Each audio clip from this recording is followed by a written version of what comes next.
I see those sleigh bells jingling, ring, tingle, tingling. I'm on it's lovely weather for a sleigh ride together. Day 20 of the Advent calendar, full of amazing Christmas story for you to listen to. Only 4 more days to go, so I hope you all enjoy my stories up until today. If you like my story, I want you to subscribe to my channel. It really helps me a lot. Give a like to this video, and as usual, until next story, stay safe. Peace. In a land far to the north, where the winters were eternal and the stars danced across the sky like silver ribbons, Santa Claus reigned supreme. For centuries, he had been the beacon of joy, the symbol of Christmas cheer, and the bringer of gifts to children all around the world. But Santa, though magical, was not eternal. He knew that his time would come, and with each passing year, he prepared for the day when he would have to pass on the mantle of Santa Claus. Santa had 10 children, each one special in their own way. When his 10th child was born, he knew that the time had come. The tradition was ancient.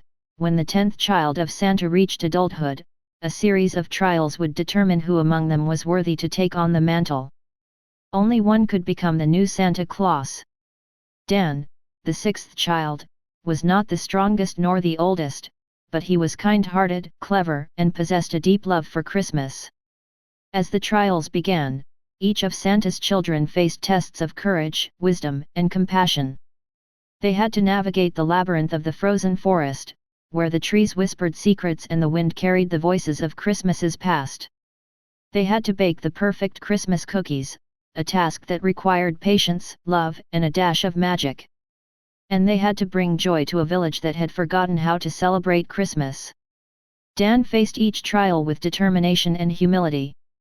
He listened to the wisdom of the old elves, learned the secrets of the North Pole, and spread cheer wherever he went.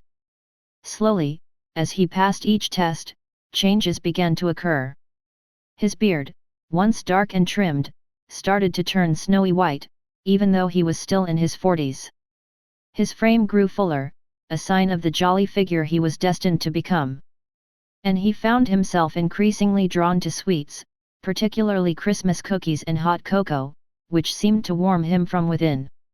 The other children saw the changes in Dan and knew that he was becoming something more. They supported him, for they knew that the mantle of Santa was a heavy burden, and only one who truly embodied the spirit of Christmas could bear it. Finally, the day came when Dan completed the final trial.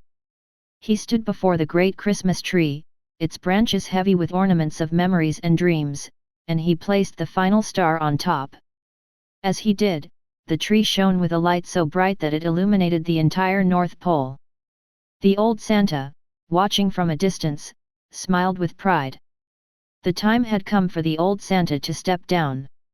He called Dan to his side and, with a voice full of warmth and wisdom, gave him his final instructions.